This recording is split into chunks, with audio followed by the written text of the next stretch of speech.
সকাল পেরিয়ে দুপুর হলো, দুপুর পেরিয়ে বিকেল হয়ে গেল, একটা কাস্টমার তো পেলাম না।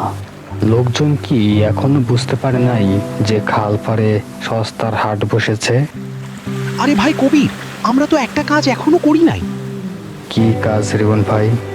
কবির, আমরা যে আজ থেকে খালপাড়ে সস্তার হাট বসিয়েছি, এটা তো গ্রামে প্রচার করা হয়নি। হ্যাঁ তাই তো ভাই, হাট প্রচার করার কথা তো আমরা ভুলেই গেছি। রিবন ভাই, তুমি দোকান দুটো সামলাও, আমি গ্রাম জুড়ে খালপাড়ে সস্তার হাটের প্রচার করে আসি। হ্যাঁ কবির, ভালো করে প্রচার করো।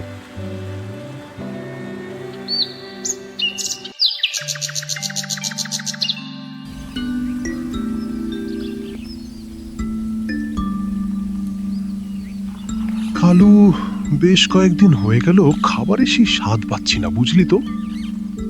আগে মোড়ল মশাই, আপনি খাবারের স্বাদ পাবেন কি করে? আপনি তো বেশ কয়েকদিন নগদ টাকা দিয়ে মাছ মাংস কিনে আনেন। আগের মতো যদি দোকানদারদেরকে ভয় দেখিয়ে মাছ মাংস নিয়ে আসতেন, তাহলে ঠিকই খাবারের স্বাদ পেতেন। বাহ কালু, তুই তো আমার মনের কথা বুঝিস রে। এ কারণেই তো তোকে আমার চেলা হিসেবে রাখি রে। তোর মতো দুষ্টু জ্ঞানী আমার এই গ্রামে আর একটাও নাই রে। তাহলে চল কালু, আমরা বাজার থেকে ঘুরে আসি। জি আগে মোড়ল মশাই।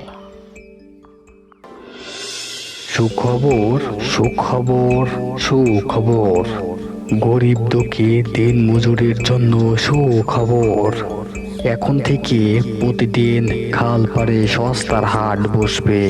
উক্ত সস্তার হাটে আপনার পাচ্ছেন যাবতীয় সকল কাঁচা বাজার, মুদি বাজার, সস্তার মাছের বাজার ও চালু হবে মাংসের বাজার। উক্ত সস্তার হাটে 250 টাকার মাছ পাচ্ছেন মাত্র 150 টাকায় এবং 150 টাকার কাঁচা বাজার পাচ্ছেন মাত্র 60 টাকায়। স্থান মুক্তারপুর, খালপাড়ের সস্তার বাজার।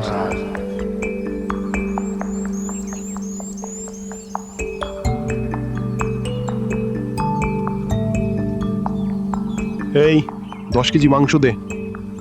জি আজ্ঞে মোড়ল মশাই, এই তো দিচ্ছি।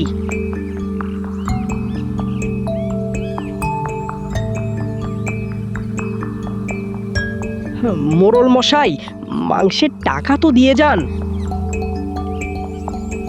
এই খবরদার, একটা কথাও মুখ দিয়ে বের করবি না। যদি আর একটা কথাও বলিস, মুখ থেকে জিহ্বাটা বাহির করে এনে টান দিয়ে কেটে ফেলবো। একদম চুপচাপ এখানে বসে বেচা কিনা কর।